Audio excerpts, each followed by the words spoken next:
Hello everyone, my name is Rick van Bruggen, and here I am again talking a little bit about contact tracing. And this is part two of these videos that I'm creating to illustrate how Neo4j could be useful for the contact tracing use case that our governments are contemplating right now.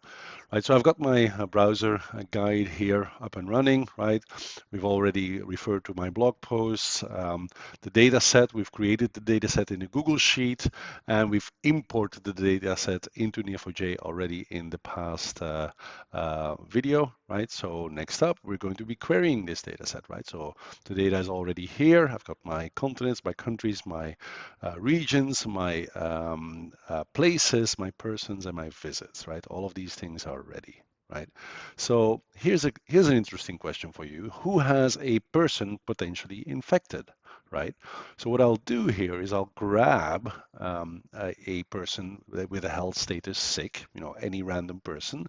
And then what I'll do is I'll just walk the graph, right? I'm going to walk this pattern from the person to the visit, to the place, to another visit, to another person that has a status called healthy, right? When I run this, I immediately get a little bit of a sense of, who might be at risk here, right? Because the first person here is essentially a spreader, right? This is the person that has already contracted the virus, right? And he's been to a particular place for a particular amount of time, but there's been a healthy person, right? A target, right? That's been there as well, right? So who knows? They might have been in touch, right? They might have actually run a risk there, right? So that's actually what that query does. It kind of gives you a first little risk indicator. You can do the same thing by just using the visits relationship. That's probably even more efficient, right?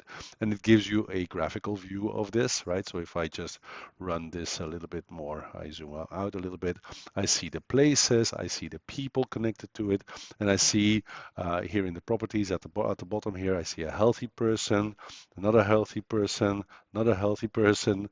I'm hoping to find a sick person at some point, right? Let's see here. If there's anyone here yet, this guy over here, Landon Greer is sick, right? And he's connected to a number of places, and he's obviously connected to a number of healthy people that have also visited these places, right? So that's an interesting one.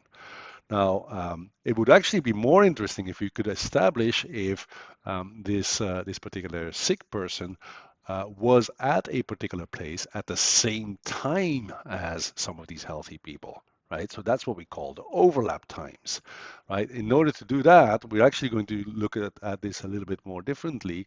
We're going to look at a person, that has visited a place, right? A sick person, right? And a healthy person that's visited the same place, but we're going to make sure that they were there at the same time. We're doing that by using logical reduction, right? And logical reduction is going to allow us to say, okay, if the maximum of all the start times, right, is smaller than the minimum of all the end times, then that means that these people have overlapped in this location. Right? This is actually how that works, right? So if the windows overlap, then we know that they have been there together. So this is how we can know, okay, these people have been there together, right? These people have been at a particular location together, right? So this obviously is a much smaller graph, but it's also a much better risk indicator, obviously, right? And this will allow us to know a lot more about this. Now, you can take that one more step further by looking at how long have they been there together, right? If a healthy person has visited places where a lot of sick people were at the same time, and they actually spent a lot of time there, right? So the overlap time is higher, then that makes them even more vulnerable, right? So that's the next step here, right? So we're summing, right, the minimum of the end times minus the maximum of the start times, right? Because that means that's the overlap times, right? If we're summing all of these things together, then we know, how much overlap time have they had in total, and therefore, which one of our healthy population might be at higher risk, right? Salvador Curtis here has spent an enormous amount of time together with sick people in specific locations. So I'd like to know, how is he doing? Maybe I'll test him more frequently. You know what I mean? So that's the kind of the idea here, right?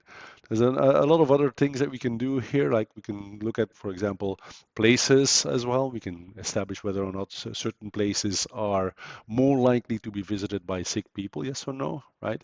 And what the percentages are, right? So if I want to understand, okay, place number 45 here, how many sick people have visited this? How many total number of visits have this has this person had? So that means that relatively they've actually had 56 or 60% of their visitors are sick, right? So that's probably an interesting metric as well to kind of evaluate which places are more vulnerable, right, or more risky, right? So a lot of stuff we can do there. That kind of wraps up the normal querying part of this little demonstration. Next up, we'll look at some of the structural querying, right, which we do with Graph Data Science Library and Graph Analytics, right? But that kind of wraps up this second video of my contact tracing demo. Thanks a lot for watching.